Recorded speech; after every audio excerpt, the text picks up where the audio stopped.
Se eu te disser que em 2025, os animes não estão mais interessados em heróis comuns lutando contra o destino, mas em protagonistas tão overpower que o universo inteiro parece um jogo de tão fácil, parece exagero? Então espera até ver o número 3, um cara que mata inimigos com as batidas do coração. Sério, as leis da física pediram demissão. O problema é que muita gente ainda assiste anime achando que tensão vem de luta acirrada. Mas e se eu te falar que a verdadeira diversão tá em ver um cara absolutamente poderoso, entediado porque ninguém chega perto do seu nível? Isso não é só sobre força bruta. É sobre ironia, sarcasmo e uma pitada de loucura. Porque quando o herói já ganhou antes da batalha começar, o que resta? Comédia, drama e um toque de genialidade. E o mais bizarro, esses personagens não são só fortes, eles literalmente quebram o sistema. E o primeiro da lista, bem, ele nem queria esse poder. Fica até o final, porque o número 1 vai te deixar desconfiado se ele é um herói ou vilão disfarçado de mocinho. Saitama é a prova de que, às vezes, o treino mais ridículo vira realidade. Sem flexões, sem abdominais, sem agachamentos, todos os dias. Sem ar-condicionado, sem banho quente. Parece loucura, pois foi isso que transformou um cara comum no ser mais forte do universo. Agora, ele pode matar qualquer inimigo com um soco. Só um. O problema, ele não sente mais emoção, nem adrenalina, nem medo. Sua batalha mais épica é contra o tédio. É como se você treinasse tanto para passar no vestibular que, no dia da prova, respondesse tudo em 5 minutos, e ficasse esperando os outros terminarem, olhando pro teto. Saitama é sarcástico sem querer. Ele reclama de não achar um oponente digno enquanto desfaz monstros cósmicos como se fosse lixo de domingo. Mas justamente aí mora a genialidade. O anime não é sobre poder. É sobre vazio. Sobre o que sobra quando você conquista tudo. E se você acha que isso é triste, espere até ver o próximo, que nem percebe o quanto é forte. O próximo cara é tão poderoso que o mundo inteiro vira palco do seu teatro particular. Cid Kagenou morre no mundo real, e renasce em um mundo de fantasia com um sonho bizarro, ser a eminência nas sombras, o mestre manipulador que controla tudo por trás dos panos, tipo um vilão de romance, mas sem ninguém saber. Só que tem um detalhe, ele é literalmente o cara mais forte do planeta. Combina treinamento de elite, magia avançada, tecnologia futurista e um QI que quebra o teto. Mas ele não sabe disso. Ele acha que tá só interpretando um papel. É tipo aquele amigo que faz piada de eu sou o cérebro por trás do caos. E, de repente, descobre que o caos real tá acontecendo por causa dele. Só que em escala épica. A organização secreta que ele cria, a Shadow Garden, acha que ele é um gênio sombrio. E ele acha que elas são só coadjuvantes da sua fantasia. Cada plano dele é um acidente. Cada vitória, uma encenação. Mas o universo não liga. Inimigos reais aparecem. Conspirações reais precisam ser derrotadas. E quem resolve tudo? O cara que só queria viver uma vida de drama fingido. O mais carismático. Ele é sério demais com uma mentira. E o mais hilário. Todo mundo ao redor leva ele a sério, como se fosse um deus. É o poder do mal-entendido elevado à potência máxima. E se você acha isso absurdo, espera até ver o cara que absorve inimigos como se fosse um slime com sede de conhecimento. No próximo, comer o inimigo não é canibalismo, é upgrade. Começa como um slime. Sim, um ser gelatinoso, sem braços, sem pernas, sem rosto. O tipo de criatura que em qualquer RPG seria comida fácil para um rato no nível 1. Mas aí entra a habilidade que quebra tudo, Predador. Rimuru pode absorver qualquer ser vivo, monstro, humano, demônio, e não só copiar seus poderes, mas evoluir com base neles. É como se seu corpo fosse um sistema operacional que instala qualquer software de habilidade. Daí ele vira Tempesten, cria uma nação, faz alianças com dragões, deuses e espíritos elementais, e ainda tem tempo para resolver reuniões diplomáticas como se fosse um CEO do multiverso. O mais impressionante, ele não é só forte. Ele é justo. Seu sonho não é dominar o mundo, mas construir um lugar onde humanos, monstros e demônios possam viver em paz. Um verdadeiro poderoso com propósito. E enquanto isso, inimigos chegam achando que vão esmagar um simples slime, e viram upgrade gratuito. É tipo chegar na casa de um chefe e pedir para cozinhar para ele. Rimuru é a prova de que inteligência mais empatia mais poder ilimitado são igual a um protagonista que domina sem precisar oprimir. Mas se você acha que ele é o rei da evolução, Espera até ver o cara que começa como o caçador mais fraco de todos, e vira uma entidade capaz de enfrentar monarcas divinos. Agora vamos para um anime onde o sistema de level up é real, e o protagonista é viciado em progressão. Imagina ser o caçador mais fraco do mundo. O E-Rank, o peão, o cara que entra em masmorra só para sobreviver 5 minutos e sair mancando. É aí que conhecemos Jinvou, subnutrido, endividado, lutando por cada centavo enquanto protege a própria mãe no hospital. Até que ele recebe um convite misterioso, participar de uma dungeon solo. Lá, descobre um sistema oculto, um jogo dentro da realidade. E ele é o único jogador. Cada vitória dá experiência. Cada morte, aprendizado. E ele começa a subir devagar, depois como um furacão. De fraco a lendário em meses. Ele desbloqueia habilidades que quebram regras, invocar exércitos de sombras, manipular tempo, dominar magias ancestrais. E o mais absoluto, ele não precisa de aliados.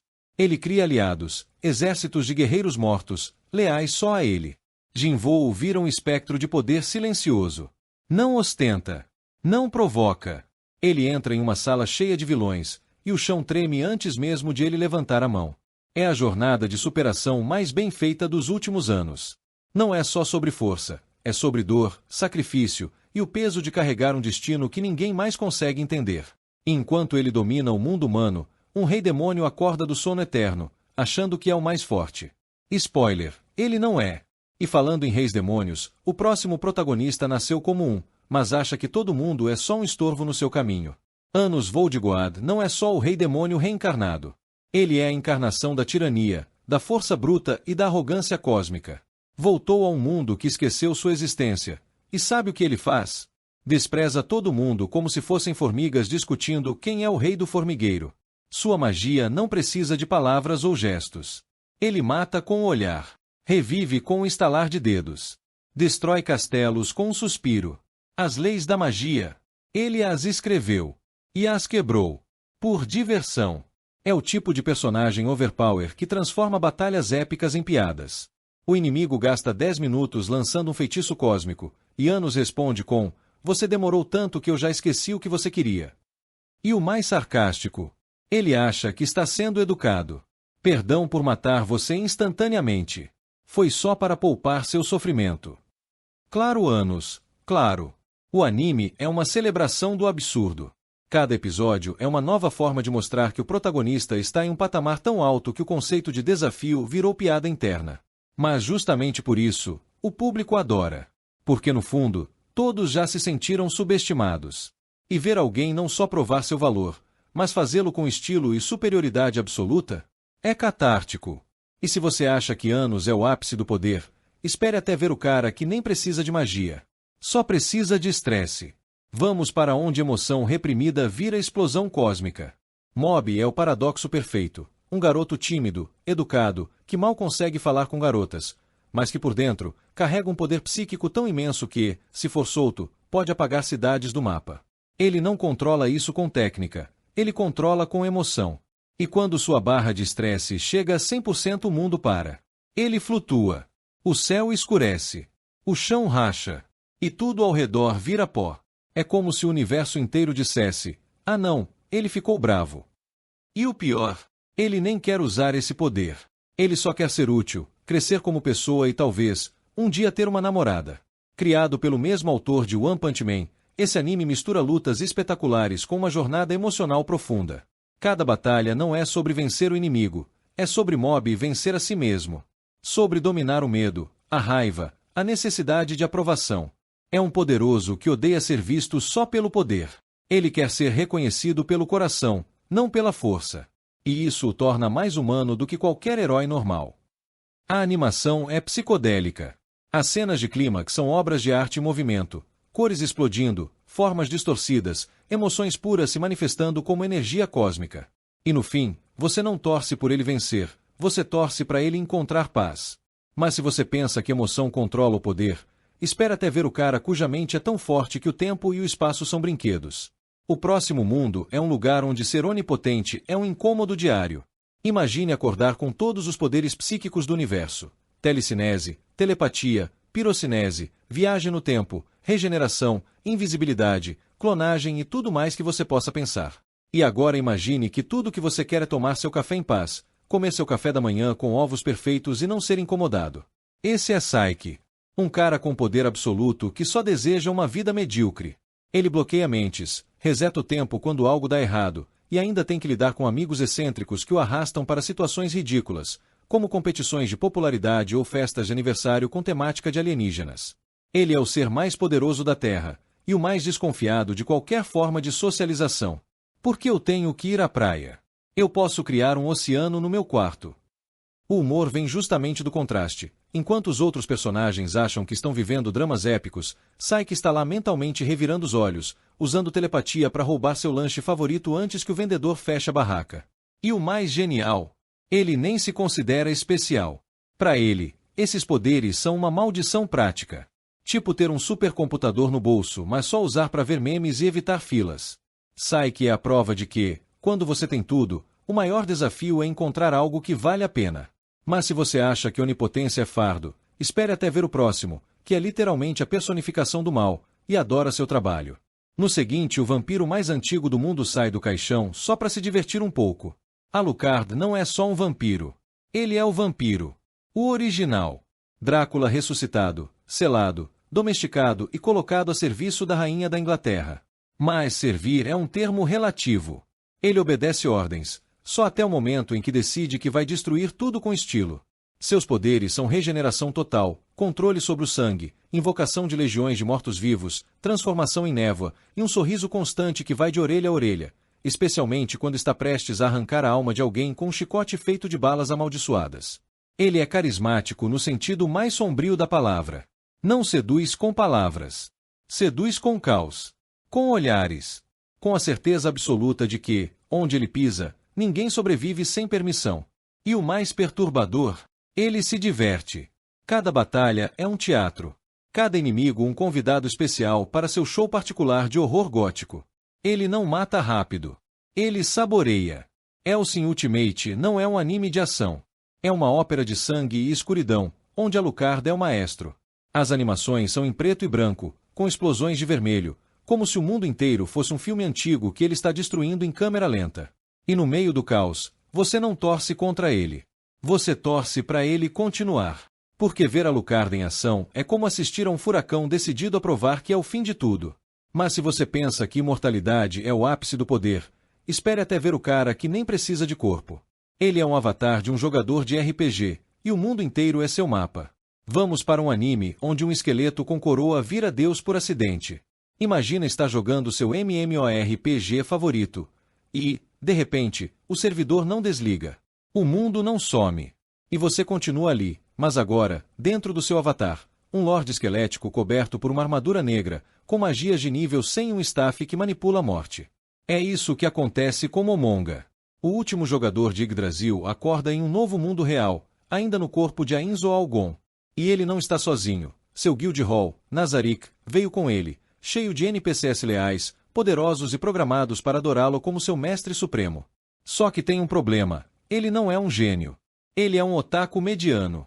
Mas os outros o veem como um ser divino.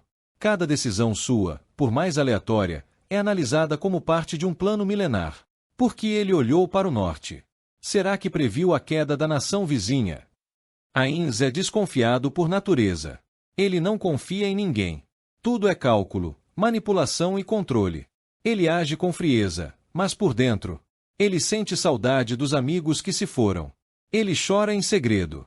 E enquanto isso, aniquila exércitos com feitiço, ressuscita exércitos de mortos-vivos como se fosse um jogo de xadrez, e expande seu domínio sem nem suar, porque, cara, ele é um esqueleto. Ele nem tem glândulas sudoríparas. Overlord é a power fantasy mais bem construída da história. Não é só sobre força, é sobre identidade, perda e o peso de ser adorado como um deus, mesmo quando você só queria ser alguém importante. Mas se você acha que ser um lorde de mortos-vivos é o topo, espere até ver o cara que nem é humano. Ele é um problema. Literalmente. O último anime é o lugar onde 3 adolescentes desafiam o mundo com regras quebradas. Izayoi não é só forte. Ele é injusto com o universo. Transportado para um mundo de fantasia onde tudo é decidido por jogos divinos, ele chega com 2 dons, força física sobre-humana e a habilidade de anular outros poderes especiais. Sim, ele literalmente quebra habilidades com o punho. Ele não se contenta em vencer. Ele humilha. Desafia deuses, destrói artefatos lendários só para provar um ponto, e ainda tem tempo de reclamar que o mundo é entediante porque ninguém consegue lhe dar um desafio digno. É o tipo de protagonista carismático e sarcástico que fala com deuses como se fossem vendedores de telemarketing. Ah, você é o deus da colheita? Que fofo! Agora some da minha frente. Mas o mais interessante, ele não quer dominar. Ele quer diversão. A adrenalina da batalha. O choque no rosto dos inimigos quando percebem que suas magias divinas não funcionam. Ele é como um jogador pró em um jogo de criança. E ao lado de Azuka e Io, suas companheiras igualmente poderosas, ele forma um trio que resolve crises mundiais como se fossem missões bônus. Sem drama. Sem hesitação. Só inteligência, força e um desprezo saudável por regras. É um anime rápido, direto, sem enrolação, porque quando seu protagonista pode derrotar um exército com um soco, não tem espaço para monólogo longo. E no fim, você percebe, o verdadeiro poder não está em ser forte. Está em ser tão absoluto que o sistema desaba só de você entrar nele. E falando nisso, qual desses você considera o mais overpower? Será Saitama, que vence antes da luta começar? Ainz, que é um deus por acidente? Ou Izayoi, que ri da própria divindade? Chegamos ao fim, mas a discussão acaba de começar. Se você chegou até aqui, é porque algo nesses personagens te chamou a atenção. Talvez seja o poder. Talvez seja a atitude. Ou talvez seja aquele sonho secreto de ser tão forte que o mundo inteiro se dobre diante de você. Mas pensa comigo, o que você faria se tivesse o poder de Saitama? Ou a mente de Ainz? Ou a confiança de Izayoi? Seria humilde como Mob? Seria frio como Alucard? Ou seria um troll cósmico como Saiki? Deixa nos comentários, qual desses protagonistas você trocaria de lugar, e por quanto tempo? Um dia? Uma semana? Ou até o fim do mundo? E se você gostou desse mergulho no universo dos mais overpower, absolutos e poderosos protagonistas dos animes de 2025, se inscreva no canal e ative o sininho. Porque semana que vem tem vídeo novo, e dessa vez, vamos revelar os vilões que são mais fortes que os heróis, e porque muitos deles têm razão. Não perca! Afinal, no mundo do anime, a verdade nem sempre está do lado da luz.